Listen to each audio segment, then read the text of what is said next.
Electronic Instrumentation System.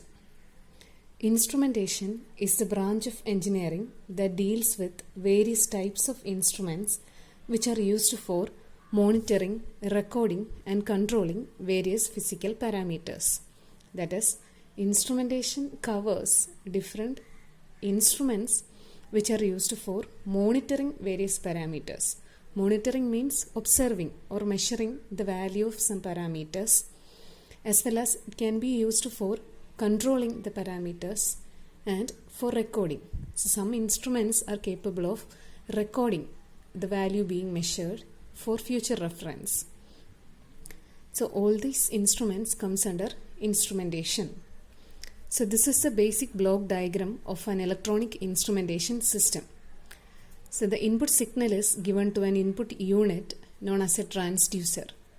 Output from the transducer is given to the signal processing unit, and the output of the signal processing unit is then given to the output unit for displaying. So now let us see each part in detail.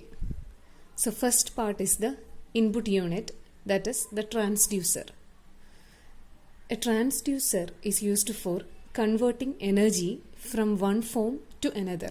So it is a device which converts one form of energy into another. Basically, an electrical transducer converts physical quantities such as temperature, pressure, displacement, etc. into electrical quantities, that is either voltage or current. So transducers converts physical quantities into electrical quantities. So you might have heard of thermistors and thermocouples. Both of them are transducers used for the measurement of temperature. They converts temperature into an equivalent electrical voltage. So another transducer is the strain gauge, which is used for the measurement of pressure. So it also converts the pressure applied to it into an equivalent voltage. So that is the working of a transducer. So the output of the transducer will be an electrical signal, which is either a voltage or a current. The output of the transducer is then fed to the signal processing unit. The transducer outputs are usually weak in nature, so it has to be amplified, and this function is performed by the signal processing unit. It amplifies the output of the transducer. So in addition to amplification, the signal processing unit is also capable of performing filtering, attenuation, and demodulation. Filtering, as the word meaning indicates, is the removal of unwanted components or features from the output of the transducer. Attenuation is the opposite of amplification. It refers to the reduction of power of a signal without distorting its waveform.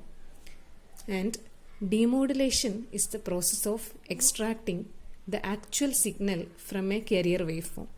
So we have to study modulation and demodulation in module 6. The last part is the output unit or the indicating unit. Processed signal from the signal processor is given to the indicating unit, which is used for indicating the value of the quantity being measured. So examples for indicating units are CRO, chart recorder, and floppy disk.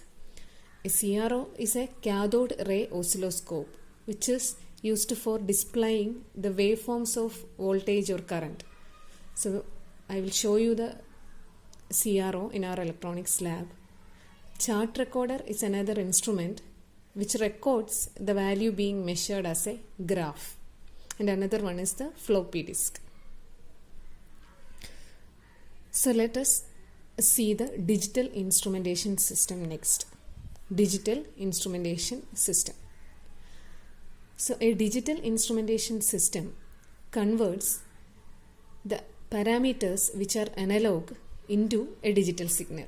So it is used for measuring various parameters in the analog form, and they converts the analog signals into digital signals. So this is the block diagram of a digital instrumentation system. Various parts are transducer, signal processing unit, multiplexer, analog to digital converter, digital processor, display and memory. So input is first given to the transducer, which converts the input physical quantity into equivalent electrical quantity. So which is then fed to the signal processing unit, which performs either amplification, filtering, attenuation or demodulation as required. And the output of the signal processing unit is given to the multiplexer. A multiplexer accepts multiple inputs and sequentially connects it to the next section. So there may be a number of outputs coming from the signal processing unit. So the multiplexer can accept all these signals and it connects the signal to the ADC in an ordered manner, that is one after the other. It connects the signal to the ADC. ADC is the analog to digital converter. It converts the signals which are analog into digital form. So these digital signals are then given to the digital processor. The digital processor extracts the required signal to be measured from the output of the ADC. So this can be displayed or it can be stored in the memory for future reference. That is, output of the digital processor, the digital signal, can either be displayed or stored in the memory for future reference.